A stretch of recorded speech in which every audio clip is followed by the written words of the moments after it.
ఓం. మనము తర్క భాష చదువుకుంటున్నాం. ఎక్కడ ప్రారంభమైంది తర్క భాష అంటే చిన్న పిల్లలకి కూడా వెంటనే అరే ఇది ఏదో తెలుసుకోవాల్సిన విషయమే అనే ప్రేరణ కలుగుతుంది. అధ్యయనం చేయడానికి ప్రేరేపించబడతాడు. అంటే ఇది చాలా సులువుగా అర్థమయ్యే పద్ధతిలో చెప్పబడుతుంది అని అర్థం. అయిపోయిన తర్వాత 16 అంశాలు చెప్పారు. ఎవరికైనా నోటికి వచ్చేసిందా ఇప్పటికి?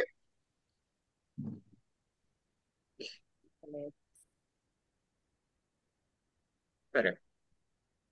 ప్రమాణ ప్రమేయ సంశయ ప్రయోజన దృష్టాంత సిద్ధాంత అవయవ తర్క నిర్ణయ వాద జల్ప వితండ హేత్వాభాస చల జాతి నిగ్రహ స్థానాన తత్వజ్ఞానాత్ నిశ్రేయసాధిగమ అని న్యాయ సూత్రాల్లో మొట్టమొదటి సూత్రాన్ని చెప్పాడు. అంటే ఈ ప్రమాణాది 16 మ- పదార్థాలు యొక్క విషయం తెలుసుకుంటే మోక్ష మహోదయ ప్రాప్తి. ఉమ్, మహోదయ చెప్పండి. గురుగారు చెప్పండి. గురుగారు ఇప్పుడు మనం వినపడుతుందండి. భృగువల్లి చెప్పుకుంటున్నామా? ఏం చెప్పుకుంటున్నామా? మనము భృగువలి తర్క భాష కాదండి, చెప్పుకుంటాం. తర్కం అండి. తర్కం అంటే పేపర్, ఫోర్త్ పేపర్. ఆ, అవునండి ఓకే, అలాగే అలాగే అస్తు.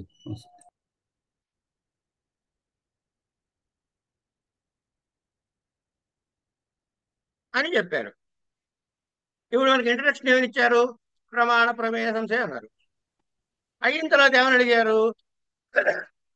ఒక విషయం తెలుసుకోవాలంటే 3 అంశాలు కావాలి. ఒక వస్తువు యొక్క యథార్థ జ్ఞానం ఎలా కలుగుతుంది అంటే ఉద్దేశము, లక్షణము, పరీక్ష అన్నాడు. ఏ ఏ శాస్త్రానికైనా దాని ప్రవృత్తి ఎట్లా ఉంటుందయ్యా అంటే ఉద్దేశము, లక్షణము, పరీక్ష అని. ఉద్దేశం అంటే ఏమిటండి అంటే ఆ నామం ఉచ్చరించడమే ఉద్దేశం. అయితే లక్షణం అంటే ఏమిటి అంటే అసాధారణ ధర్మవచనమును లక్షణము అన్నారు. సరే అది చూసాం మనం. గోవు యొక్క గంగడోలు ఎలా వరకు అంటే ఏమిటి ఉండకూడదు? లక్షణానికి ఏమి ఉండకూడదు? 3 దోషాలు అంటకూడదు. ఏమిటవి? అవ్యాప్తి, అతివ్యాప్తి, అసంభవం అనే దోషాలు ఉండకూడదు. అలా లేనటువంటి ఏదైతే ఉందో ఆ లక్షణమే లక్షణము. ఏమండి? మరి పరీక్ష అంటే ఏమిటి అంటే ఏ లక్షణాన్ని అయితే చెప్పామో ఆ లక్షణము ఏ లక్ష్యమునందు పరీక్ష చూస్తున్నామో ఈ చెప్పినవన్నీ ఆ లక్ష్యమునందు ఉన్నాయా లేవా అనే విచారణ చేయటము పరీక్ష అన్నాడు. అంటే ఇప్పుడు మనం దేన్ని పరీక్షించాలి? ముందు ప్రమాణాన్ని పరీక్షించాలి, తర్వాత ప్రమేయాన్ని పరీక్షించాలి, తర్వాత ఇట్లా ప్రమాణం ప్రమేయం ఉన్నాయి కదా, వరుసగా చెప్పారు కదా. ఆ 16 పరీక్ష అవన్నీ మనం చెయ్యక్కర్లేదు. ఇక్కడ ప్రమాణంలో మాత్రం ఆగుతాము. ఈ ప్రమాణాలు ఏవే ఉన్నాయో అవన్నీ వస్తాయి కనుక ముందు మనం ఏం చేయాలి? ప్రమాణాది వాటి యొక్క తత్వజ్ఞానార్థము వాటి లక్షణము పరీక్ష తెలుసుకోవాలి. అంచేత ప్రమాణం అంటే ఏమిటి? ముందు ప్రమాణం అంటే లక్షణం చెప్పాలిగా. అంటే దానికి చెప్పాడు ప్రమాకరణం ప్రమాణం. కొత్తగా వింటున్న వాళ్ళు ఈ వాక్యాన్ని మీ బుక్ లో అండర్లైన్ చేసుకోండి. ఇది నోటికి రావాలి. ప్రమాకరణం ప్రమాణం అని. అయితే ప్రమాకరణం ప్రమాణం అన్నాడు. అంటే ప్రమాణము లక్ష్యము, ప్రమాకరణము అన్నది లక్షణము. ప్రమకు కరణము ప్రమాణం అయితే ప్రమకి కరణము. బావగారు ఆ, ఫ్రీజ్ ఫ్రీజ్ అవుతున్నారు, మీరు సరిగా వినపడట్లేదు. అవును ఒకసారి గురువు. అవునండి, చెక్ మీ వాయిస్ చేసుకోండి. బ్రేక్ అవుతోంది. మూమెంట్ అది ఒకసారి చెక్ చేసుకోండి. నేను ఎక్కడ కదలలేదు, ఇక్కడే ఉన్నాను. రోజు కొంచెం కానీ క్లారిటీ లేదు, చూడండి ఫ్రీజ్ అవుతున్నట్టు వస్తుంది. నేను ఎక్కడ కదలలేదు, రోజు కూర్చుని చోటే కూర్చున్నాను.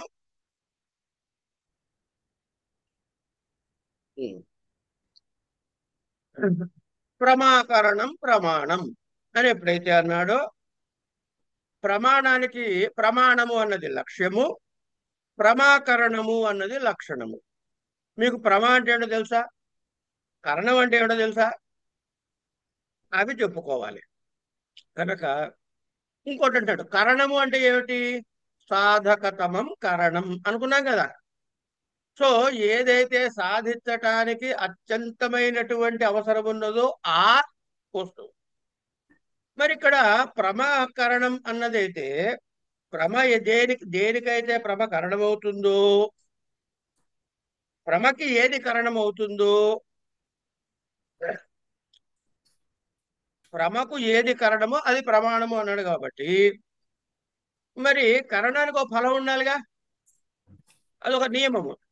అంటే అవునయ్యా కరెక్టే అది, కానీ ఏమిటది అంటే, ఒక గొడ్డలతో కొడుతున్నాం అనుకో, ఛేదిస్తున్నాం అనుకో, గొడ్డలి ఛేదిస్తున్నప్పుడు గొడ్డలికి ఏమిటి ఫలము అంటే ఛేదనమే ఫలం. యదా చిదాకరణస్య పరశోహ చిదైవ ఫలం అంటాడు గ్రంథంలో. అయిన తర్వాత ఇప్పుడు ఏం తెలుసుకోవాలి, ప్రమా అంటే ఏంటది అడుగుతున్నాడు. ఇవన్నీ ప్రశ్న సమాధానములాగా ఉంటుంది, గమనించండి. కా పునః ప్రమా క్లియర్ గానే ఉందా ఇందాకటి కన్నా ఇప్పుడు? ఓకే. కా పునః ప్రమా అంటే యస్యాహ కరణం ప్రమాణం ఉచ్యతే. ఎట్లా? కా పునః ప్రమా యస్యాహ కరణం ప్రమాణం ఉచ్యతే యదార్థానుభవ ప్రమా. ప్రమకి డెఫినేషన్ ఇస్తున్నాడు, ఏమని, యథార్థ అనుభవము ప్రమా అని. ఇది మొన్న రోజు చెప్పినట్టు గుర్తు, కాకపోతే చాలా కొంచెం చెప్పి ఆపేసుకున్నాం ఎందుకో ఆ రోజు, అందుకని మళ్ళీ చెబుతున్నా. ఇది ఇది అయిపోయిందండి అని అనుకోకండి, మళ్ళీ చెబుతున్నా కావాలనే. యథార్థానుభవ ప్రమా. ఇప్పుడు ప్రమాకి డెఫినేషన్ ఇస్తున్నాడు. ప్రమాకి డెఫినేషన్ ఏమిటి, యథార్థము అనుభవము, ఈ రెండు మాటలు ఉన్నాయి ఇక్కడ మీకు. అంటే యథార్థం అంటే ఏమిటో తెలియాలి, అనుభవం అంటే ఏమిటో చెప్తాడు ఇప్పుడు. యథార్థ ఇది అయథార్థానాం, అయథార్థములు అంటే ఏమిటి, సంశయ విపర్యయ తర్కజ్ఞానానాం నిరాస. అంటే సంశయము, విపర్యయ, తర్కజ్ఞానాలకి స్థానము లేకుండా ఉండుట, అది యథార్థము అన్నాడు. అంటే ఏంటి, యథార్థ అనంగానే ఇక్కడికి సంశయము గాని విపర్య గాని తర్కజ్ఞానం గాని స్థానం ఉండదు. అంటే ఏమిటి, సంశయము విపర్యయ తర్కజ్ఞానము ప్రమాలక్షణము లేదు, వాటిలో ప్రమాలక్షణం లేదు వాటికి. తర్వాత ఏమన్నాడు, అనుభవ. అనుభవ అంటే ఇప్పుడు ఒక విషయం తెలియాలనుకోండి, మీకు ఒక జ్ఞానము కలిగినది, మీకు జ్ఞానం కలిగింది ఏమిటి, నిప్పులో చేయి పెడితే కుర్రని కాలుతుంది అని, లేకపోతే కొత్త ఆవకాయ డేసు తింటే చాలా బాగుంటుంది అని. ఏదైతే జ్ఞానానికి ఏదైనా పెట్టుకోవచ్చు మనం, ఏమా. కనుక నిప్పులో వేలు పెడితే సుర్రని కాలుతుంది. ఇది మీకు ఎట్లా తెలిసింది అంటే రెండు సందర్భాల్లో తెలుస్తుంది. రెండు సందర్భాల్లో తెలుస్తుంది. ఆల్రెడీ ఒకసారి వేలు పెట్టి సుర్రు అనిపించుకుని ఉంటే మళ్ళీ నిప్పు కనకడంగానే అరే అందులో వేలు పెట్టకరా కాలుతుంది అంటాం. అంటే నిప్పులో వేలు పెడితే కాలుతుంది అనే జ్ఞానం ఏదైతే ఉందో అది ఇప్పుడు వచ్చిందా ఇంతకు ముందు వచ్చిందా? ఇంతకు ముందు వచ్చింది కనుక దాన్ని స్మృతి అంటారు. అంటే జ్ఞాపకం తెచ్చుకుని చెప్పింది. అది ఇక్కడ చెప్పట్లే. ఈ యథా అనుభవ అనడం ద్వారా ఆ స్మృతిని నిరాశ చేస్తున్నాడు అనమాట. అంటే అంటే ఏంటన్నమాట, ఇప్పుడు ఈ క్షణాన కలగాలి జ్ఞానం. మొట్టమొదటిసారి పెట్టింది అనుభవం, తర్వాత గుర్తొచ్చింది స్మృతి. ఇది అంటే ఏంటి, ఒక జ్ఞాత విషయక జ్ఞానమునకు. ఈ టెక్నికల్ గా చెప్పడం అంటే ఇంకేం లేదు ఇక్కడ. ఒక తెలుసుకోదగ్గ విషయము యొక్క జ్ఞానము మనకి ఇది వరకే తెలిస్తే స్మృతి, ఇప్పుడు తెలిస్తే గనక ప్రకృతంలో తెలిస్తే అనుభవము. అంటే అనుభవ అన్నాడు కాబట్టి స్మృతి కంటే భిన్నమైన జ్ఞానాన్నే అనుభవము అంటాం. క్లియర్? ప్రమాకరణం ప్రమాణం. ప్రమా అంటే ఏమిటో తెలిసిందా తెలియలేదా? ఇప్పుడు ఇప్పుడు చెప్పుకున్నాగా. యథార్థ అనుభవ ప్రమా. ఇది ఒక ట్రీ వేసుకోండి, మీరు ఈజీగా వచ్చేస్తుంది. మొత్తం అంతా ఒక పేజీలో వచ్చేస్తుంది పుస్తకం అంతా ఒక ట్రీ వేస్తే. గురుగారు విపర్యయము అంటే విపర్యయము అంటే ఏంటండి? Other than that. ఇప్పుడు అమ్మా ఒక దూరంగా ఒక ఇది కనపడదు లావుగా, ఒక 6 అడుగులు ఉన్నది. ఎండిపోయి విరిగిపోయిన చెట్ట ఓ లావుగా ఉన్న మనిషా అని డౌట్ వస్తా రాదా మీకు? వస్తుంది. మసక చీకట్లో చూస్తే వస్తుంది. అంటే వాడు చెట్టు అయితే అది చెట్టు అయితే మీరు మనిషి అనుకున్నా, వాడు మనిషి అయితే మీరు చెట్టు అనుకున్నా విపర్యాయ జ్ఞానం. అంటే కానిది అనుకోవడం తల్లి. Mistaken identity. ఎగ్జాక్ట్లీ. సరే సరేదయ్యా, ప్రభా చెప్పావు బానే ఉంది. కిం పునః కరణం. కరణం అంటే ఏమిటి? నేను చదివేసుకున్నాను ఆల్రెడీ వ్యాకరణంలో. సాధకతమం కరణం. సాధకతమం అంటే ఏమిటండి? అతిశయితం, సాధకం, సాధకతమం. అంటే ప్రకృష్టం కారణం ఇత్యర్థ. వెంటనే డౌట్, నను సాధకం కారణం ఇది పర్యాయు తదేవ న జ్ఞాయతే కిం తత్ కారణం ఇది అని ప్రశ్న వేశాడు. ఉచ్యతే, చెబుతా. ఏమిటి చెబుతాట? యస్య కార్యాత్ పూర్వభావో నియతః. యస్య కార్యాత్ పూర్వభావో నియతః అనన్యథా సిద్ధశ్చ తత్ కారణం. సరే, నియతః అంటే అర్థమవుతుంది. అనన్యథా సిద్ధః అనో పదం పడింది. అనన్యథా సిద్ధః అంటే ఇక్కడ 2 అంశాలు కనబడుతున్నాయి. ఏమండి? అజ్ఞానము అన్నాను అనుకోండి నేను కాసేపు. అజ్ఞానం అంటే ఏమిటి? జ్ఞానం లేకపోతే. Very good. అజ్ఞానము అంటే జ్ఞానము లేకపోవటం. అంటే జ్ఞానం అన్న సపరేట్ ఐటమ్ ఉంటుందిగా. ఉంది గురుగారు. సరే, జ్ఞానము లేకపోవట. అట్లాగే అనన్యథ అంటే వేరేది అన్యథా కానిది. వేరొకటి కానిది. ఏంటమ్మా? దీనికంటే వేరొకటి కానిది. అన్యథ, అనన్యథ 2 ఉన్నాయి ఇక్కడ పదాలు. కనుక అనన్యథ సిద్ధశ్చ 2 కండిషన్స్ చెప్పాడు. పూర్వభావో నియతః. కరణం అంటే చెబుతున్నాడు. కరణం దేనికి? సాధకతమం కరణం. అంటే దేన్ని సాధిస్తున్నావో దానికి ప్రకృష్టమైనటువంటి సాధనము. బాగుంది, అది సాధిస్తే ఏం వస్తుంది? ఫలానా వస్తుంది. అంటే దాని ముందు స్థితి ఒకటి ఉంది కదా. ఆ ముందు స్థితిలో పూర్వభావం ఏదైతే ఉందో అది నియత, అది ఒకటి. తర్వాత అన్యథా సిద్ధశ్చ, అన్యథా కాదు ఇది తప్ప వేరే విధంగా సిద్ధించినటువంటిది, ఇగో దానిని కారణం అన్నాడు. యథా తంతువేమాదికం పటస్య కారణం. ఈ మగ్గాలు ఉంటాయి కదా, ఇది బట్టలు వేసే మగ్గాలు, అందులో తురి వేమ తర్వాత దారాలు ఇవన్నీ ఉంటాయి. తురి వేమ అంటే ఆ మిషను, అందులో మధ్యలో తిరిగే కండె, అందులో పెట్టుకునే దారాలు, ఇవన్నీ గురించి చెబుతున్నాడు ఇక్కడ.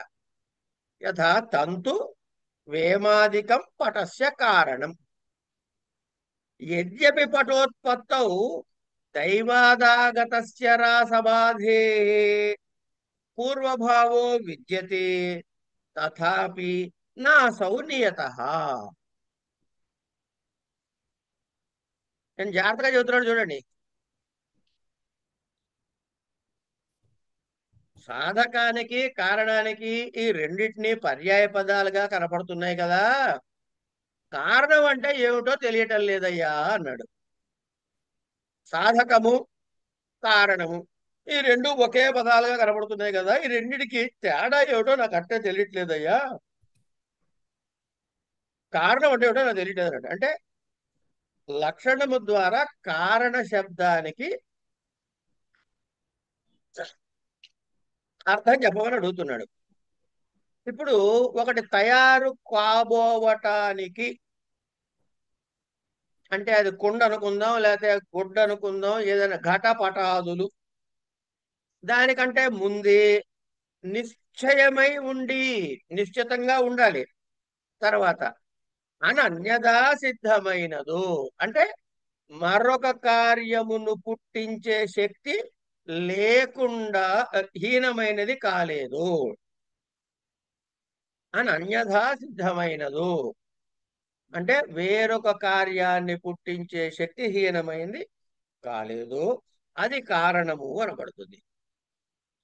ఉదాహరణకి ఈ వస్త్రానికి ఏం కావాలి? దారాలు కావాలి, మగ్గాలు కావాలి, అందులో ఉండే కండే తురి కావాలి, ఇవన్నీ కావాలి. అయితే బాగా ఆలోచిస్తే ఏమిటైంది? ఈ వస్త్రము తయారు చేసే సమయానికన్నా ముందే ఏమండి ఏ గాడిదో వచ్చి అక్కడ ఉందనుకోండి, ఓ గాడిద వచ్చి అక్కడ ఉంటుందమ్మా, లేదు ఈ దారాలు మోసుకొచ్చేందుకు గాడిద తీసుకొచ్చాడు, మీరు గాడిద మీద దారాలన్నీ మోసుకొచ్చాడు వాడు ఉంటే అది కూడా వస్త్రోత్పత్తికి కారణమే అయింది కదా, మరి గాడిద మీద దారాలు తెస్తే ఎట్ట వస్తుంది అని. అలా వస్త్రోత్పత్తి జరుగుతున్నప్పుడు ఏమండి గాడిదలు అక్కడ పెడితే గాని వస్త్రాలు తయారు చేయలేరని అని అంటాడా వాడు? అన్నాడు కదా. కనుక వస్త్రము తయారు చేయుటకు గాడిద అక్కడ ఉండుట ఆవశ్యకము అని అనుకోవడం. కనుక నిశ్చయం లేదు కాబట్టి అది కారణము అనే లక్షణంలో ఉండదు. అంటే వస్త్రోత్పత్తికి గాడిద పూర్వభావో నియత అన్నాడు కదా, పైన పూర్వభావో నియత అన్నాడు. కానీ ఈ నియతంగా ఉండాల్సిన అవసరం లేదు. మరి నియతంగా ఉండాల్సింది ఏమిటి? వస్త్రం నెయ్యాలి అంటే నియతంగా ఉండి తినాల్సిన దారాలు ఉండాలి, తంతు ఉండాలి. కనుక వస్త్రోత్పత్తికి పూర్వము నియతముగా ఉండాల్సింది ఏమిటంటే తంతు రూపము, అంటే దారము యొక్క రూపము. అయినా దారము యొక్క రూపము అన్నాడు. గమనించండి, ఇక్కడ చాలా తేడాలు ఉన్నాయండి వీటికి. దారము వేరు, దారము యొక్క రూపం వేరు. అర్థమైందండి? ఇవి మనకి కొంచెం ముందుకెళ్ళిన తర్వాత తెలుస్తాయి. ప్రత్యక్షం దగ్గరకు వచ్చేటప్పటికి ప్రత్యక్ష ప్రమాణం గురించి చదువుకునేటప్పుడు షడ్విధ సన్నికర్షలు అని వస్తుంది ఒక సబ్జెక్టు, అక్కడ చెప్పుకుందాం, కంగారు పడకండి, ఇది కూడా తెలుస్తుంది మీకు అక్కడ. సరే, ఈ తంతు రూపము వస్త్రోత్పత్తికి కారణం కాదు. రూపము అంటే రంగు అండి, తంతువుకు ఉండే రంగు. ఎందుకంటే ఈ వస్త్రము రూపుదాల్చడంలో తంతువు యొక్క రూపము యొక్క ఉపయోగం ముందుగానే అయిపోయింది. అంటే ఈ బట్ట తయారు చేయటానికి దారములు కారణముగా ఉండుట నియతమైనను దాని రూపము కూడా ముందుగానే ఉన్నది కనుక తంతు రూపము కూడా పటోత్పత్తికి కారణం అన్నట్లయితే అది కాదు అని సమాధానం చెబుతున్నాడు. ఎందుకు?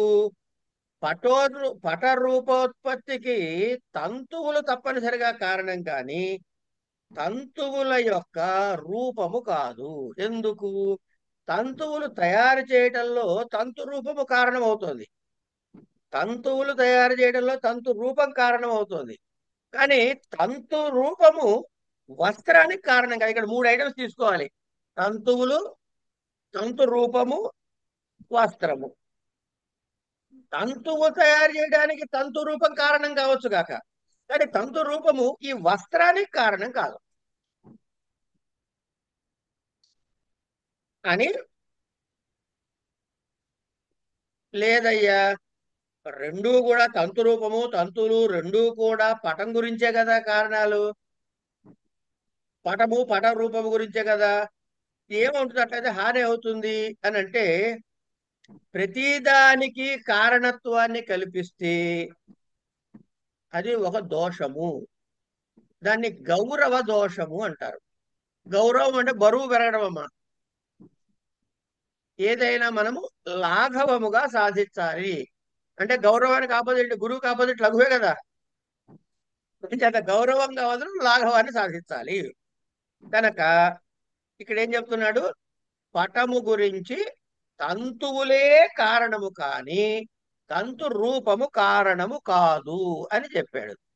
ఎట్లా? రాసవాద అన్యదా సిద్ధ పట రూప జననోపక్షీణత్వ పటం ప్రత్యపి కారణత్వే కల్పన గౌరవ ప్రసంగాత్ తేన అనన్యథా సిద్ధ నేత పూర్వభావిత్వం కారణత్వం అనన్యదా సిద్ధ నేత పశ్చాద్భావితం కార్యత్వం యత్తు కశ్చిదాహ కార్యానుకృత అన్వయ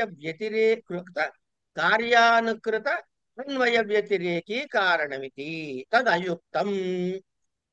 ఇక్కడ ఒక నిమిషం ఉండండి. ఎత్తు కశ్చిదాహ, ఒకనొకడు అన్నట్ట. ఏమని అన్నాడు అంటే కార్యానుకృత అన్వయ వ్యతిరేకి. ఈ పదాలన్నీ మీకు టెక్నికల్ గా పదాలు ఇవన్నీ ఇవి ఇట్లాగే గుర్తుపెట్టుకోవాలి. వింటూ వింటూ మనకు అలవాటు పడిపోతుంది. మొదటిసారి విన్నప్పుడు అయ్య బాబోయ్ ఇవన్నీ నాకెందుకు వచ్చిన కర్మ అనిపిస్తుంది, కానీ 2 రోజులు చదివితే మీకే బాగా అలవాటు అవుతుంది. ఏమండి? ఇప్పుడు పొగ ఉన్న చోట నిప్పు ఉంటుంది అన్నానా లేదా? నిప్పు ఎక్కడ ఉంటుందమ్మా? ఉంటుంది. నిప్పు ఎక్కడ ఉంటుంది? ఎక్కడ పొగ పోగుంటుంది? ఉన్న చోట. పొగ ఉన్న చోట. అంతే, పొగ ఉన్న చోట నిప్పు ఉంటుంది. ఒక స్టేట్మెంట్ చెప్పానా? నిప్పు ఉన్న చోట దేని పొగ గురించి ఉన్న. చెప్పాను? పొగ ఉన్న చోట నిప్పు ఉంటుంది అని నేను చెప్పారు. అడిగిన ప్రశ్న దేని గురించి చెప్పాను అన్నా. అనుమాన ప్రమాణం అప్పుడు. అవన్నీ ఎవరు అడిగారమ్మా? నేను ఇప్పుడు చెప్పిన సింపుల్ గా అనుమాన ప్రమాణ మాట మాట్లాడలేగా నేను. పొగ ఉన్న చోట నిప్పు ఉంటుంది అన్నారు, బాగుంది. నేను దేని గురించి మాట్లాడుతున్నాను అని ప్రశ్న వేశా. పొగ గురించి, నిప్పు గురించి. కాదు, నిప్పు గురించి మాట్లాడుతున్నా. నిప్పు గురించి అన్నదా? పొగ గురించి, నిప్పు గురించి కాదు, నిప్పు గురించే. గురించే. నిప్పు పొగ ఉన్న చోట ఉంటుంది కనుక నిప్పు గురించి మాట్లాడుతున్నా. ఏమంటే నీళ్లలో నిప్పు ఉండదు, అప్పుడు నిప్పే. అప్పుడు కూడా నిప్పు గురించే మాట్లాడుతున్నాం. మొదటి దానికి రెండో దానికి తేడా ఏమిటి? ఉండదు. లేదు, రెండో దాంట్లో పొగ లేదు నీళ్ళల్లో. అలా కాదమ్మా, జాగ్రత్తగా అర్థం చేసుకోండి. మొదటి దానికి రెండో దానికి తేడా ఏమిటంటే, ఈ దేని గురించి మాట్లాడుతున్నాము అది ఉన్న స్థానము చెబుతున్నాము, ఉండని స్థానము చెబుతున్నాం. అవును. అవునా? ఉమ్. ఉన్న స్థానము, ఉండని స్థానము, లేని స్థానం అన్నట్లే ఉండని స్థానము చెబుతున్నా. ఉన్న స్థానము చెప్పే ఎగ్జాంపుల్ ఇస్తే అన్వయము, ఉమ్.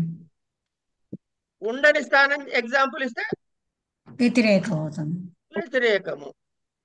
కనుక 2 ఉదాహరణలు ఇస్తే అన్వయ వ్యతిరేకములు అంటారు. నువ్వు మ్యూట్ పెట్టుకుని మాట్లాడే పిల్లలతో. అన్వయ వ్యతిరేకములు అంటే అర్థమైంది ఎప్పుడు? ఆ, ఆ. ఎగ్జాంపుల్ ఏది? అది ఉండే స్థానము, అది ఉండని స్థానము రెండు చెప్పా, అవునా? ఉమ్. నిప్పు ఉండే స్థానము చెప్పా కాబట్టి అన్వయ వ్యాప్తి అంటారు దాన్ని. అన్వయ వ్యాప్తి. వ్యాప్తి. నీళ్లలో నిప్పు ఉండదు అంటే అది వ్యతిరేక వ్యాప్తి. వ్యాప్తి. కనుక రెండు వ్యాప్తులు చెబితే అన్వయక వ్యతిరేకములు అంటాం. ఇప్పుడు మన గ్రంథంలోకి వచ్చేయండి. ఈయన ఏమంటున్నాడు? కార్యానుకృత అన్వయ వ్యతిరేకి కారణం అన్నాడు. అంటే అన్వయము వ్యతిరేకము రెండూ చెబితే దాన్ని కారణం అంటారయ్యా అని కొంతమంది అంటారు అన్నాడు. ఏమండి?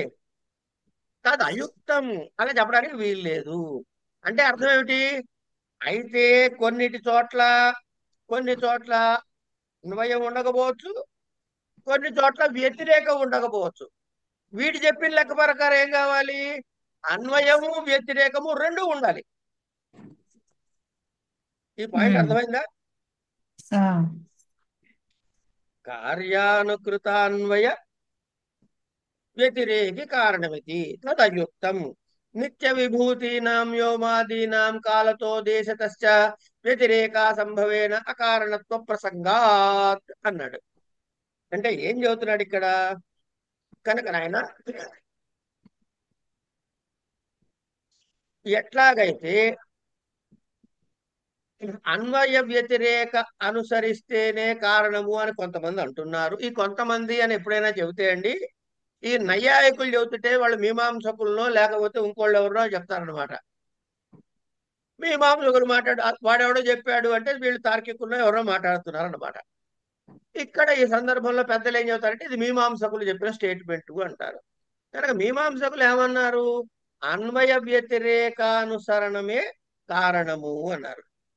అంటే ఏమిటి? కార్యము దేని యొక్క అన్వయమును వ్యతిరేకమును అనుసరిస్తుందో దానిని కారణము అన్నారు. ఏమండి? అంటే దీనికి ఒక డెఫినేషన్ ఉందండి మళ్ళీ. యత్సత్వే తత్సత్వం అది అన్వయము, యద్ అభావే తదభావ ఇది వ్యతిరేక లక్షణం. సరే, ఇప్పుడు మీకు ఒకటి చెబుతా. ఇది తప్పు అన్నాడు. తదయుక్తం అన్నాడు. ఎందుకుట అంటే ఇప్పుడు ఆకాశం ఉందండి. ఇప్పుడు ఇందాక మీకు నిప్పు గురించి చెప్పా. ఏమా నిప్పు గురించి చెప్పానా లేదా? నిప్పు ఉండే ప్లేస్ ఎక్కడ చెప్పాను? పొగ ఉన్న చోట అన్వయం. నిప్పు లేని చోట ఎక్కడ చెప్పాను? నీళ్ళల్లో. నీళ్ళల్లో నిప్పు ఉంది. కనుక అన్వయము ఉంది, వ్యతిరేకము ఉదాహరణలు ఉన్నాయా లేదా? ఉన్నాయండి. ఉన్నాయి. ఇప్పుడు నేను ప్రశ్న చేస్తా. ఆకాశం అంట. ఆకాశం అన్నది సర్వవ్యాపకము అంటే అంతటా వ్యాపించున్నది. ఇది అన్వయ వ్యాప్తేనా? అన్వయ వ్యాప్తి. అవును అవును అన్వయం ఆకాశం లేని ప్లేస్ చూపించగలరా? చూపించండి. అంటే వ్యతిరేక వ్యాప్తి ఉందా దీనికి? లేదు. లేదు. లేదు. కనుక అన్వయ వ్యతిరేక వ్యాప్తులు రెండూ ఉంటేనే కారణము అని అంటాం తప్పు. ఎందుకు? ఇగో ఈ విభు ద్రవ్యాలు అంటారు వీటిని. వీటిని ఏమంటారు? విభూతి. ద్రవ్యం. విభు ద్రవ్యాలు. అంటే ఏంటి గురుగారు? విభు అంటే సర్వవ్యాపకమైనవి అని. ధన్యవాదాలు. All pervading. ఓకే. అంటే ఈ ఆకాశం గురించి చెబితే ఆకాశము లేకపోవడం అనేది ఉండదు. కనుక మీమాంసకులు చెప్పిన కారణము యొక్క లక్షణము తప్పు. తీసేయండి ఇక్కడికి. ఇప్పుడు కారణం చెప్పాడు కదా. ఇప్పుడు ఎక్కడ దాకా వచ్చాము? ప్రమాకరణం కారణం, ప్రమాకరణం ప్రమాణం. ప్రమాణం అంటే ప్రమాకరణము అన్నాము. ప్రమా అంటే ఏం చెప్పాము, కారణం అంటే ఏంటి చెప్పాము. ఈ కారణాలు ఎన్ని రకాలు? 3 రకాలు. ఉంటాయి కదా. కారణము ఎన్ని రకాలు? 3. 3 రకాలు. ఇవన్నీ మీరు గుర్తుపెట్టుకోవాల్సిన అంశాలేమ్మా. అంటే 1-2 సార్లు చూస్తే నోటికి వచ్చేస్తే కంగారేం పడక్కర్లేదు. ఇది ఏదో భయంకరమైన సబ్జెక్ట్ అంతకన్నా కాదు.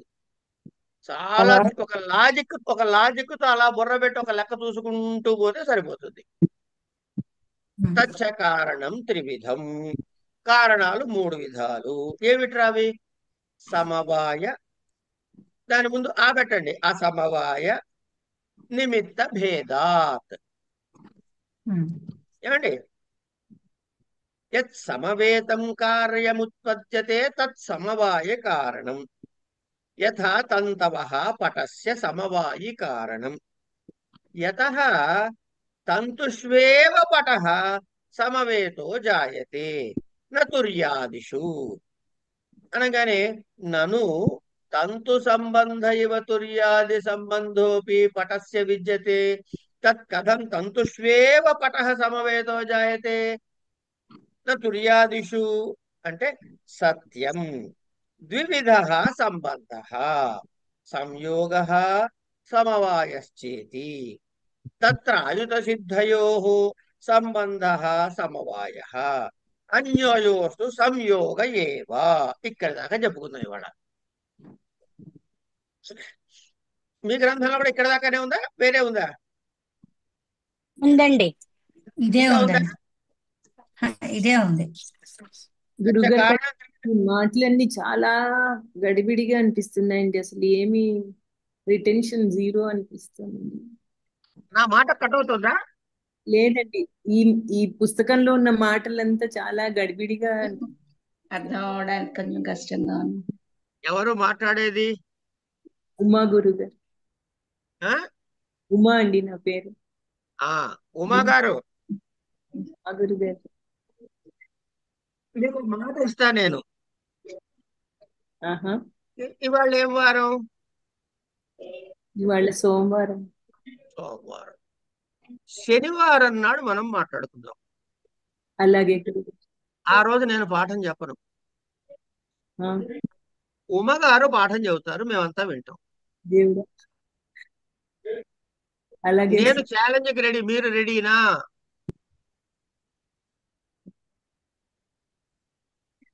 మీ వెనకాల నేనున్నాను, ఆ విషయం గుర్తుపెట్టి చెప్పండి. ఛాలెంజ్కి రెడీయేనా కాదా? అలాగే గురుగారు. అది చూద్దాం ఏమవుతుందో. ఎందుకు అర్థం కాదో ఆలోచిద్దాం. అలాగే. ఆ, ఇప్పుడు వైట్ పేపర్ తీసుకోండి.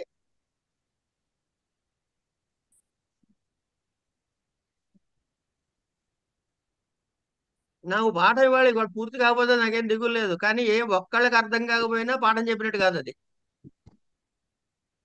తీసుకున్నాను గురుగారు. రాయండి. మొట్టమొదటి ఏముంది మీ బుక్ లో? ఫస్ట్ ఐటమ్ ఏమిటి? అంటే నాకు అర్థం. 16 పదార్థాలు. ఓకే. తర్వాత ఏముంది? ప్రత్యేక. ఎలా తెలిసే వాటి ప్రూఫ్ ఏమిటి? ఎన్ని కండిషన్స్ చెప్పాడు? మీరే చెప్పండి, నోటితో చెప్పండి, రాసుకోకండి, తర్వాత రాయండి పేపర్ మీద. లక్షణ దోషాలు, పదార్థాలు లక్షణ దోషాలు. ఆహా, దోషాల దాకా రాలే ఇంకా. ఒక పదార్థం యొక్క యథార్థ స్థితి తెలియాలంటే ఏమేం కావాలి? ఉద్దేశ లక్షణం పరీక్ష. అంతే. 16. ఉద్దేశం, లక్షణం, పరీక్ష. ఉద్దేశం అంటే ఏమిటి?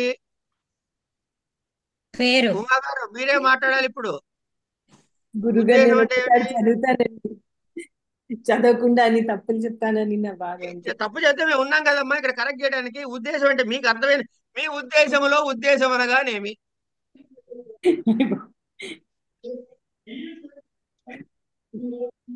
నన్ను వదిలేసేయండి గురుగారు, నేను చదువుతాను, చదివి చెప్తాను. రేపు రేపు పట్టుకుంటానే. అలాగే. సరే, ఇప్పుడు ఎవరినో ఒకళ్ళు పట్టుకోవాలిగా, మనం మొదలెట్టిన తర్వాత వదిలిపెట్టకూడదు కదా. సూర్యప్రభాత్ గారు చెప్పండి అమ్మా, ఉద్దేశం అంటే ఏమిటి? మ్యూట్ది. నేను కూడా రేపు చెప్తాను బావగారు. లేదు, ఉద్దేశం అంటే ఏమిటి చెప్పండి. ఎంతవరకు తప్పు చెప్తే తప్పు చెప్తా ఏముంది. సరే, ఓపెన్ ఫోరం. ఉద్దేశం అంటే ఏమిటి? నామమాత్రేణ ఉద్దేశ్యం. అంతే, పేరు ఉచ్చరిస్తే ఉద్దేశము. లక్షణం అంటే ఏమిటి? అసాధారణ ధర్మవచనం. అసాధారణ ధర్మవచనం. అయిపోయింది. తర్వాత పరీక్ష అంటే ఏమిటి? దాన్ని పరీక్షించి చూడటం. ప్రమాణము మొదలైన పదార్థాలను సరిగ్గా పరీక్ష తెలుసుకోవడం. చూడటం కాదు, లక్షణము లక్ష్యమునందు సరిపోయిందా లేదా అని చూచుట. అయిపోయిందండి. ఉమ్. రైట్. తర్వాత ఇప్పుడు మొట్టమొదటి దేన్ని పరీక్షించాలి?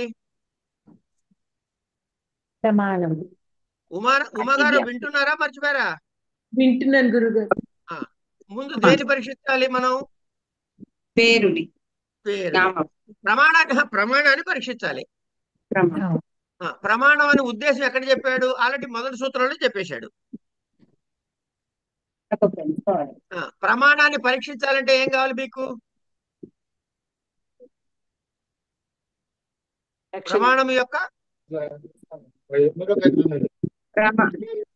అరే అవన్నీ కాదమ్మా, ప్రమాణమును పరీక్షించటానికి ఉద్దేశం చెప్పేశారు. ఏమండి?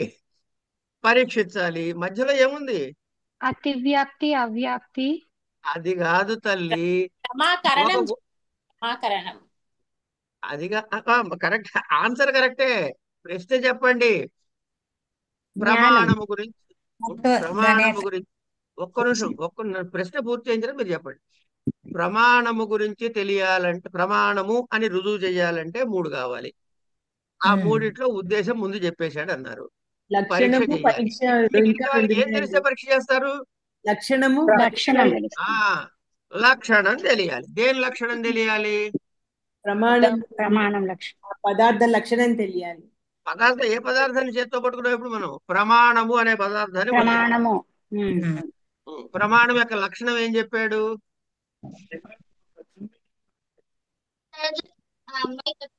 ప్రమాకరణం. ప్రమాకరణము. ప్రమాణమునకు లక్షణం ఏంటంటే ప్రమాకరణము అన్నాడు. ఇప్పుడు ఏమేమి అర్థాలు మీకు తెలియని పదాలు ఏమిటి ఇక్కడ? ప్రమాకరణం. ప్రమా అంటే చెప్పాడా? అనుభవమే ప్రమా యథార్థ అనుభవం. యథార్థానుభవ యథార్థానుభవమే ప్రమా. కారణం అంటే ఏం చెప్పాడు? సాధకతమం కారణం. అవన్నీ చెప్పుకొచ్చాడు. ఇప్పుడు కారణం అయిపోయింది. ఈ కారణాలు ఎన్ని రకాలు అని చెప్పబోతున్నాడు. 3 రకాలని చెప్పారు. 3 రకాలని చెబుతున్నాడు. ఏమిటవి? సమవాయ, సమవాయ, అసమవాయ, అసమవాయ, నిమిత్త. నిమిత్త. ఇప్పుడు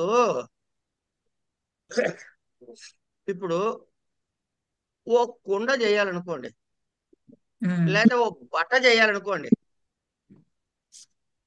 ఏమండి? ఓ బట్ట గురించి మాట్లాడుకుందాం. దారాలు కావాలా వద్దా? కావాలి. దారము లేకుండా బట్ట ఉంటుందా? ఉండదు. బట్ట దారము 2 ఏకకాలంలోనే ఉంటాయా? ఉంటాయి. ముందే బట్టకి దారానికి తేడా ఏమైనా ఉందా? లేదు గురు. బట్టలో దారము ఎక్కడెక్కడుంది? అంతటా ఉంది. ఆ కుండలో మట్టి ఎక్కడెక్కడ ఉంది? అంతటా కనుక ఇవి విడదీయగలిగిన బంధమా, విడదీయలేని బంధమా? అంటే దారము లేని బట్టను ఊహించగలరా? లేదు. కనుక ఇది సమవేతము, అంటే దానితో కలిసే ఉండేది. దానితో కలిసే ఉండేది. దీన్నే సమవేతము లేదా సమవాయము అంటారు. ఓకే. ఇప్పుడు ఈ దారాలు వచ్చాయి, బానే ఉంది. ఈ దారాలకి ఎర్ర రంగు వేయాలా, నల్ల రంగు వేయాలా, పచ్చ రంగు వేయాలా, ఎరుపు రంగు వేయాలా, కలినేత వేయాలా? ఈ రంగు దేనికి సంబంధించింది? దారానికి సంబంధించి. దారానికి బట్టకు సంబంధించింది కాదు. దానికి సంబంధించి. కానీ బట్ట తయారైన తర్వాత ఎర్ర బట్ట, నల్ల బట్ట, తెల్ల బట్ట, పచ్చ బట్ట అంటున్నాగా. కనుక దీన్ని అసమవాయి కారణము అంటారు. ఇప్పుడు బట్ట తయారు చేయడానికి ఏమేం కావాలి? దారం కావాలి, ఇంకా మగ్గం కావాలి. వెరీ గుడ్, మగ్గం కావాలి. ఇంకా కండే కండె కావాలి. ఇంకా నేసేవాడు కావాలి. నేసేవాడు కావాలి. ఇంకా నేయించుకునే టైం రావాలి. ఇవన్నీ ఉన్నాయి కదా. అవును. ఇప్పుడు కాలం నా ప్రశ్న ఏంటంటే, బట్ట తయారైపోయింది. చాలా జాగ్రత్తగా వినండి. ఇక్కడ బట్ట తయారైపోయింది, నేసేసాడు. ఈ బట్టకి ఇంకా మగ్గానికి కానీ, నేసిన వాడికి కానీ, కండెకి కానీ, దేనికైనా కానీ సంబంధం ఉందా? ఇంకా లేదు. కుండ తయారు చేస్తున్నాం. కుండ తయారు చేస్తున్నప్పుడు చక్రం కావాలి, దాన్ని తిప్పేందుకు కర్ర కావాలి, దాన్ని తిప్పే మనిషి కావాలి, మట్టి కావాలి. ఈ కుండ తయారు చేసే వరకు ఇవన్నీ కావాలి. తయారయిన తర్వాత మట్టి ఉంటుందా పోతుందా? మట్టి ఉంటుంది, మిగతా అవన్నీ అవసరం లేదు. ఆగండి అమ్మా, మట్టి ఉంటుందా పోతుందా? అంతవరకే. ఉంటుంది, మట్టి ఉంటుంది. ఈ తయారైపోయిన తర్వాత కర్రతో గాని, పుల్లతో గాని, చక్రంతో గాని, మనిషితో గాని పని ఉందా? లేదు గురుగారు. కనుక దీన్ని మీకు టెక్నికల్ గా చెప్పాలంటే, ఒక వస్తువు ఉత్పత్తి వరకు ఉపయోగించేవి కొన్ని, ఉత్పత్తి అయిన తర్వాత కూడా దానితో విడిపోకుండా ఉండేది కొన్ని కదా. రెండు భాగాలేనాయా? అయినాయి. రైట్. ఈ ఉత్పత్తి అయినా ఉన్నది ఏమిటి? మట్టి లేకపోతే దారం. దీన్ని సమవాయి కారణం అనండి. ఉత్పత్తి అయిపోయిన తర్వాత అవసరం లేనివి ఏమిటి ఇప్పుడు? ఈ కండే వేమ ఇవన్నీ, ఆ మనిషి ఇవన్నీ అవి నిమిత్త కారణం అనండి. అయిపోయిందా? ఇప్పుడు నిజం పుస్తకం చూద్దాం. గురువు గారు కరణమన్నా కారణమన్నా ఒకటేనా? కారణము అంటే అసాధారణ కారణం కరణం. అసాధారణ కారణాన్ని కరణం అంటారు. ఏమా? ఓకే గురువు గారు.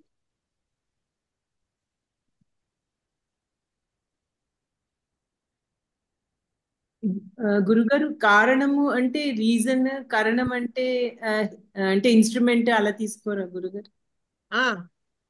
అలా కూడా అనుకోండి. కారణము అంటే కనుక ఎక్స్ట్రాడినరీ రీజన్ అంటే ఆవుకి గంగడోలు చెప్తాము. అంతే. చెప్తా వస్తాలేండి, అక్కడికి వస్తాం, కంగారు పడకండి. కారణాలు ఎన్ని రకాలు ముందు చెప్పండి. ఇది 3 రకాలు. 3 రకాలు: సమవాయి, అసమవాయి, నిమిత్త భేదాత్. యత్ సమవేతం నేను చదివి పాఠం చెప్పిన తర్వాత కదా మీకు డౌట్ రావాలి. ముందే డౌట్ వస్తే ఎట్లా? నేను అమాయకుని కాబట్టే. అమ్మా సరే. యత్ సమవేతం కార్యం ఉత్పద్యతే తత్ సమవాయి కారణం. అండర్లైన్ చేసుకోండి. ఇది ఏమిటది? సమవాయి కారణానికి డెఫినేషన్: యత్ సమవేతం కార్యముత్పద్యతే తత్ సమవాయి కారణం. ఎట్లాట? యథా తంతవః పటస్య సమవాయి కారణం. ఎగ్జాంపుల్: యతః ఎందువల్ల అంటే తంతుష్వేవ పటః సమవేతో జాయతే. బట్ట పుట్టింది అంటే దాంతో పాటు పుట్టింది తాళ్లే, అదే దారాలే, అంతేగాని తురి వేమ ఇవి కాదు. కానీ తంతు సంబంధంతో తురియాది ఉంది కదా మరి. అంటే అప్పుడు సమవేతో జాయతే అంటే తుర్యాదిషు సత్యం ద్వివిధ సంబంధ. ఇప్పుడు బట్టకి దారానికి ఒక సంబంధం ఉందా లేదా? ఉంది. బట్టకి దారానికి సంబంధం ఉన్నది. ఈ సంబంధాలు 2 రకాలు. ఇది రాసుకోండి ఇక్కడ. సంబంధాలు ఎన్ని రకాలు? 2 రకాలు. 2 రకాలు. ఏమిటది? సంయోగ, సమవాయ.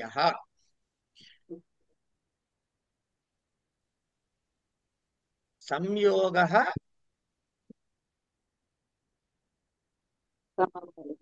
సమవాయ. ఇవి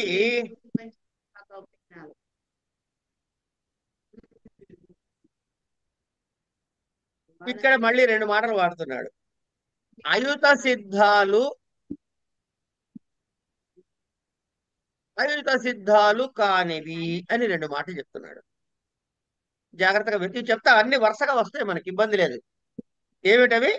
అయుత సిద్ధాలు అనండి ఆ మాట ఒకసారి. అయుత సిద్ధాలు అయు అయుత సిద్ధాలు కానివి. అయుత సిద్ధాలు కానివి. ఓకే. ఈ అయుత సిద్ధాలు ఏవైతే ఉందో ఈ అయుత సిద్ధాలతో సంబంధాన్ని సమవాయ సంబంధము అంటాం. సంబంధాలు రెండు రకాలు కదా, సంబంధాలు రెండు రకాలు కదా. సంయోగము సమవాయము. ఆ సమవాయానికి ఏం ఉమ్. చెబుతున్నాడు? అయుత సిద్ధ సంబంధము సమవాయ సంబంధము.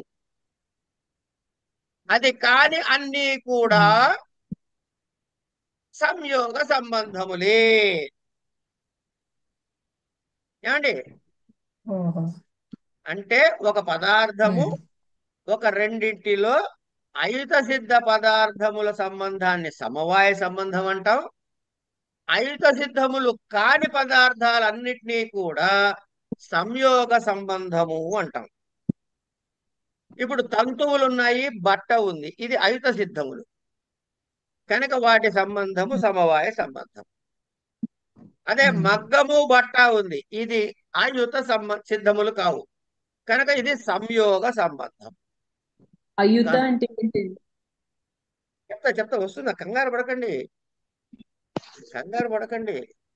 ఇక్కడ దాకా వచ్చి ఈ మాటల వరకు వచ్చాయా? తంతువు బట్ట సమవాయ సంబంధం అయుత సిద్ధము. అవును. మిగతా సంయోగం అంటే కంటే మిగతా కూడా అయుత సిద్ధాలు. అయుత సిద్ధాలు అయుత కానివి. సిద్ధాలు కానివి ఉమ్. సంయోగ సంబంధాలు. ఆ మాటలు వాడద్దు, మీరు కొత్త మాటలు వాడద్దు. మీరే కొత్త చెప్పారుగా మాటలు తర్వాత రెండు చెప్తా. రకాలని. మీకు సంయోగము సమవాయము ఈ రెండు మాటలే వాడండి ఇప్పుడు. అదే సంయోగము సమవాయము. ఆ, అయిన తర్వాత నెక్స్ట్ ప్రశ్న వేస్తున్నాడు చూడండి. ఇప్పుడు అడిగిన ప్రశ్న ఆల్రెడీ వేశాడు అక్కడ మీకోసమని. కౌ పునః అయుత సిద్ధౌ. అయ్యా అయుత సిద్ధాలంటే ఏమిటి అని ప్రశ్న వేశాడు. మీరు అడిగిన ప్రశ్నగా ఇది. గురుగారు. ఆ మీరు అడిగిన ప్రశ్న వాడికి అర్థమైపోయిందమ్మా. అందుకని మీ తరఫున వాడు ఆ ప్రశ్న వేశాడు. ఈ ప్రశ్నకి రేపు సమాధానం చెప్పుకుందాం, ఎందుకంటే కొంచెం పొడుగ్గా ఉంటుంది. ఇప్పుడు మొదలెడితే పూర్తి కాదు కాబట్టి అయుత సిద్ధాలంటే ఏమిటో రేపు చెప్తా. సరే.